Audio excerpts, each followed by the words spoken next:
All right, we're going to start with our name on the back today. I'm going to flip my big paper over, and it is tall in front of me. I am going to draw the letter Y, really tall, coming up. And then I'm going to have it do the Y thing where it splits at the top. Then I'm going to try to add 2 more Y's on my paper, starting from the edges. This time, my Y is going to be kind of turned, and it's smaller. And I'm going to try to fill my space over here with one, and maybe it's coming at a diagonal. So I have 3 Y's. Now on those Y's, I'm going to add more Y's. I'm not getting too crazy though. Right now I have 4 Y's and 5. And I'm trying to look for big spaces to add more Y's. That's 6. Maybe I'll have a little one here, 7. Maybe one here, 8. 8 Y's. They're all connected or going off a paper, the paper. They're not just floating in the middle, because we're making branches today and they should all be connected or coming from a side.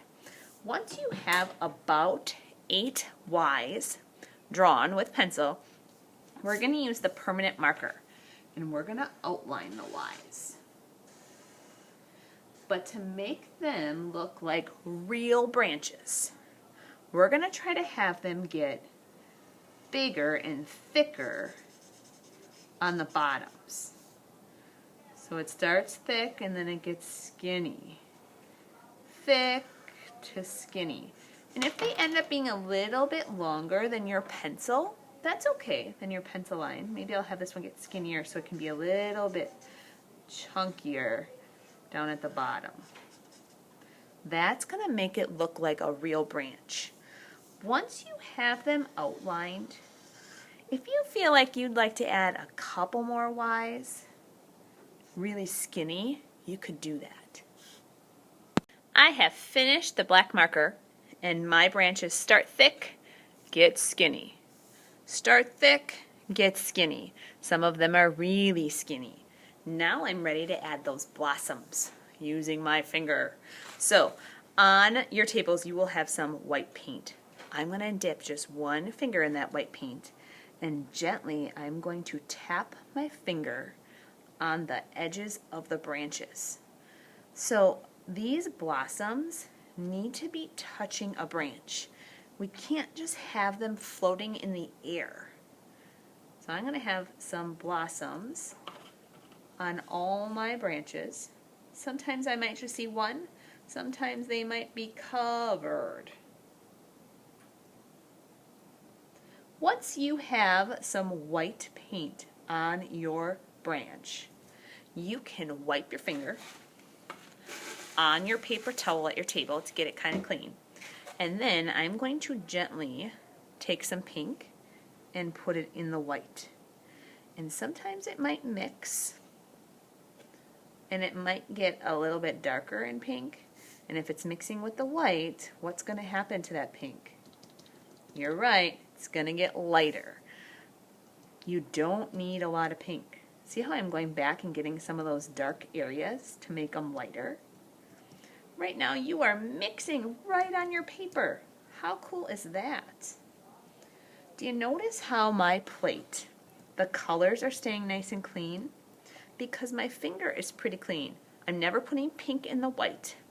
And the little bit of pink I'm taking is not mixing together.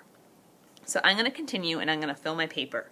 Once I have white and pink blossoms all over, this is going to go in the drying rack so that next time we can turn these into lanterns.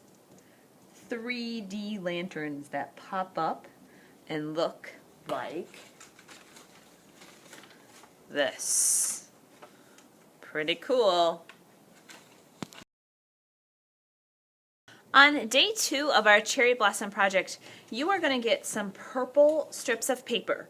And I am going to put a little bit of glue, little dots all the way down, on the long strips. And they are going to get glued on the long sides of your project. They might cover up a little bit of the branches. No biggie if it's covering it up a little bit. So I'm going to do that with 2 paper purple strips on each side. And then I'm going to fold my project in half really long. I'm trying not to have a space there. Perfect. I'm going to fold this in half long and skinny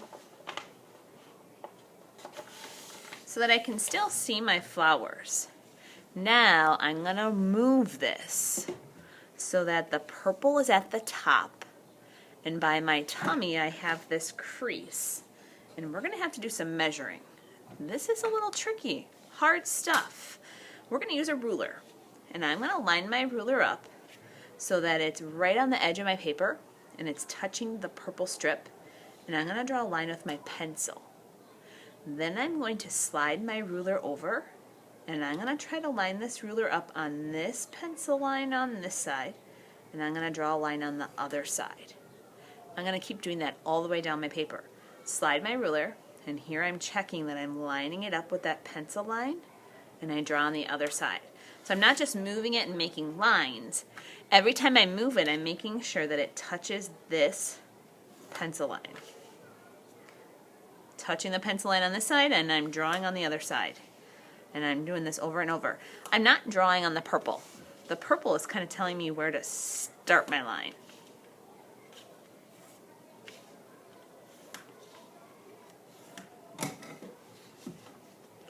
Once I have all these pencil lines on here, and I don't think I'm going to fit any more, that worked out pretty good, I'm going to cut right on those pencil lines.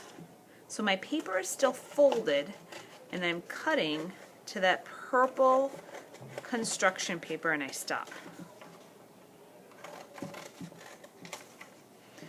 Kind of looks like a fringe cut.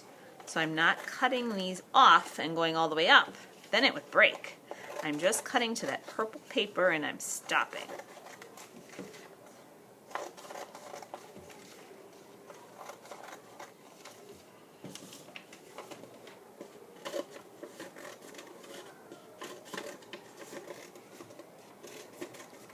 Awesome. I'm going to open it up. This is going to look really silly. I have a bunch of cuts in the middle, but my picture's still together because I have the purple holding it. When you've gotten this far, you're going to round these, and Mrs. Cleary can help you, and we're going to staple these shut. So when you get the cutting done, bring it up to Mrs. Cleary's table, and she's going to help you staple these.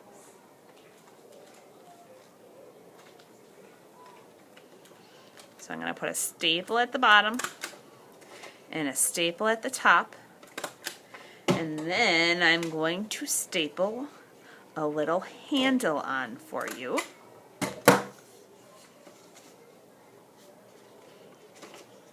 So that we can hang these up, and when you take them home you can hang them up. So it stands up really tall.